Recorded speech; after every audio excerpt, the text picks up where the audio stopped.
Hi everyone, আশা করি তোমাদের খুব খুব ভালো পরীক্ষা হয়েছে।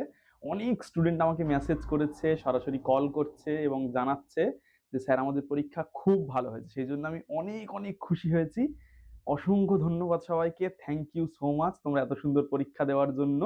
আর সত্যিকারের কথা যেটা, আমাদের তখনই বেশি আনন্দ হয় যখন আমাদের ছাত্রছাত্রীরা অনেক ভালো পরীক্ষা দেয় এবং এসে সবাই জানায় যে স্যার আমাদের খুব ভালো লেগেছে। তো প্রশ্ন আমরা পেয়ে গেছি হাতে, চটপট আমি উত্তর করে সেটা আপলোড করে দিচ্ছি। তোমরা কিন্তু দেখে ফেলো কার কত করে স্কোর হচ্ছে। অবশ্যই অবশ্যই কমেন্টে জানাও, আমাকে হোয়াটসঅ্যাপ করো, ফেসবুকে মেসেজ করো, যে কোনো ভাবে আমাদেরকে জানাও তোমাদের কেমন পরীক্ষা হয়েছে আর কত নম্বর পেয়েছো। তাহলে উত্তরটা তোমরা সবাই পরপর মিলিয়ে নাও। আর আরো পরবর্তী পরীক্ষাগুলোর জন্য খুব ভালো করে পড়ো। কমেন্টে কিন্তু সবার সঙ্গে কথা হচ্ছে, বা হোয়াটসঅ্যাপে জানাতে কিন্তু ভুলো না। তাহলে তোমাদের উচ্চ মাধ্যমিকের এডুকেশন পরীক্ষা সেমিস্টার 3 প্রশ্নপত্র কিন্তু আমরা হাতে পেয়ে গেছি। এটা একটা সেট আমাদের কাছে আছে, বাকি সেটগুলো প্রশ্নের দাগ নম্বর শুধু আলাদা হবে, তোমরা সেগুলো একটু মিলিয়ে দেখে নিও। তাহলে ছটপট আমরা উত্তরগুলো বলে ফেলছি। প্রথম প্রশ্ন রয়েছে, ল্যাবরেটরি স্কুল প্রতিষ্ঠা করেন কে? উত্তরটা কিন্তু হয়ে যাবে জন ডিউই, যেটা রয়েছে আমেরিকাতে। আচ্ছা, পরবর্তী প্রশ্ন হচ্ছে, school is a miniature society, এই কথাটি কে বলেছিলেন? এখানেও কিন্তু উত্তরটা হয়ে যাবে জন ডিউই, অপশন সি। এটা কিন্তু না, এটা দাগিয়ে রেখেছিল। আমাদের পরবর্তী প্রশ্ন রয়েছে, নেতিবাচক শিক্ষার কথা বলেছিলেন? এটা কিন্তু হয়ে যাবে জে জ্যাক রুশো, নেতিবাচক শিক্ষার কথা। পরবর্তী প্রশ্ন রয়েছে আমাদের 4 নম্বর প্রশ্ন, নিচের দুটো স্তম্ভ মিলিয়ে লেখো। তাহলে প্রথমটা আমাদের হয়ে যাবে কিন্তু এখানে এমিলটা হবে রুশো। আচ্ছা, ওয়ার্ধা পরিকল্পনা কিন্তু গান্ধীজি, শ্রীনিকেতন রবীন্দ্রনাথ ঠাকুর, আর গণতন্ত্র ও শিক্ষা জন ডিউই। উত্তর হয়ে যাবে অপশন বি। অপশন বিতে এক একটা সি আছে, দেখে নাও তোমরা সবাই। Option B. 5 নম্বর প্রশ্নে আমরা চলে যাব। সেখানে কিন্তু আমাদের রয়েছে 5 নম্বর প্রশ্নে, বিশ্বভারতী প্রতিষ্ঠিত হয় কত সালে? এটা কিন্তু হয়ে যাবে 1921 সালে বা 1921। এবার আমরা 6 নম্বর প্রশ্নে চলে যাচ্ছি, মাতৃভাষায় মাতৃদুগ্ধ, এটা কে বলেছেন? উত্তর হয়ে যাবে রবীন্দ্রনাথ ঠাকুর, অপশন ডি। পরবর্তী প্রশ্ন রয়েছে আমাদের, নৈতালিম শিক্ষা প্রবর্তন করেন? উত্তর কিন্তু হয়ে যাবে মহাত্মা গান্ধী। পরবর্তী প্রশ্নে আমরা চলে যাব, নিচের কোনটি রবীন্দ্রনাথ ঠাকুর রচিত নয়? ভারত পথিক, এটা কিন্তু লিখেছিলেন সুভাষচন্দ্র বসু। 9 নম্বর প্রশ্ন, শিশু কেন্দ্রিক শিক্ষার জনককে? উত্তর কিন্তু হয়ে যাবে রুশো।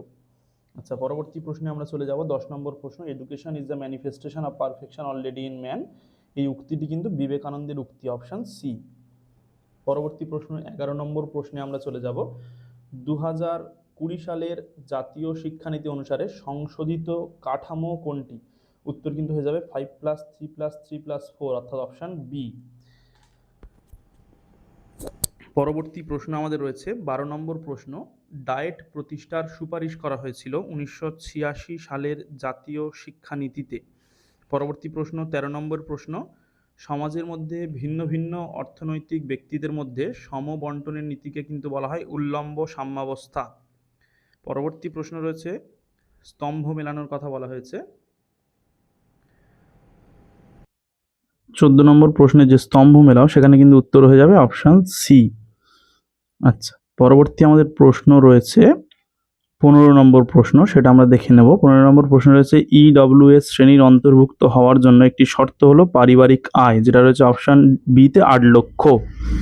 16 নম্বর প্রশ্ন, অপারেশন ব্ল্যাকবোর্ড কার সঙ্গে যুক্ত? এটা কিন্তু হয়ে যাবে প্রাথমিক শিক্ষা। 17 নম্বর প্রশ্ন, শিক্ষা কমিশন 1964-66 প্রস্তাবিত শিক্ষা কাঠামো হলো 10+2+3, যেটা কিন্তু রয়েছে আমাদের অপশন বিতে।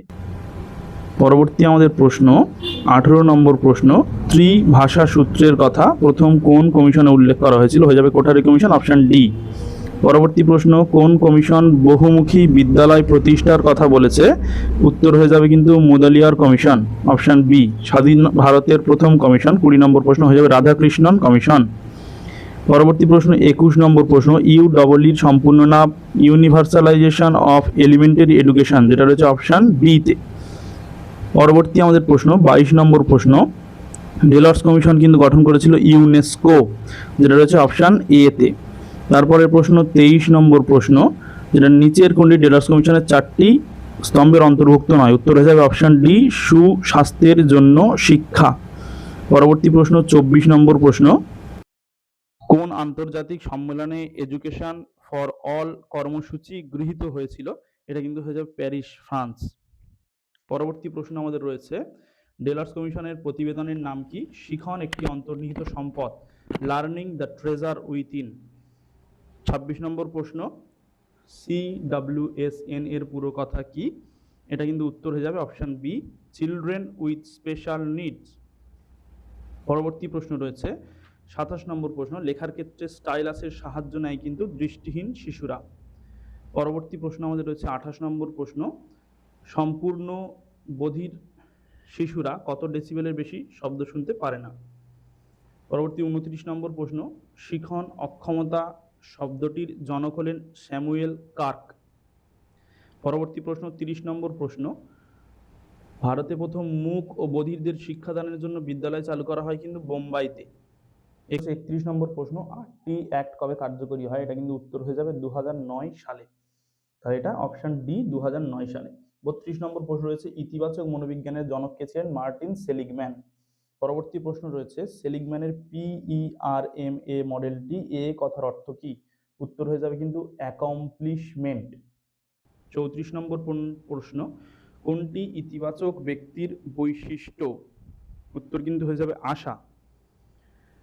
35 নম্বর প্রশ্ন, নিচের কোনটি ওয়েলবিং এর উপাদান নয়? উত্তর হয়ে যাবে ক্রমাগত ভয় ও উদ্বেগ। পরবর্তী প্রশ্ন 36 নম্বর প্রশ্ন, স্তম্ভ মেলাও, যার উত্তর কিন্তু হয়ে যাবে 36 নম্বর প্রশ্নের উত্তর হয়ে যাবে অপশন বি। 37 নম্বর প্রশ্ন তারপর রয়েছে, সেখানে কিন্তু দেখে নেব আমরা, অক্টেভ ব্যান্ড যন্ত্রের সাহায্যে কি পরিমাপ করা হয়? বধিরতা পরিমাপ করা হয় অক্টেভ ব্যান্ড যন্ত্রের সাহায্যে।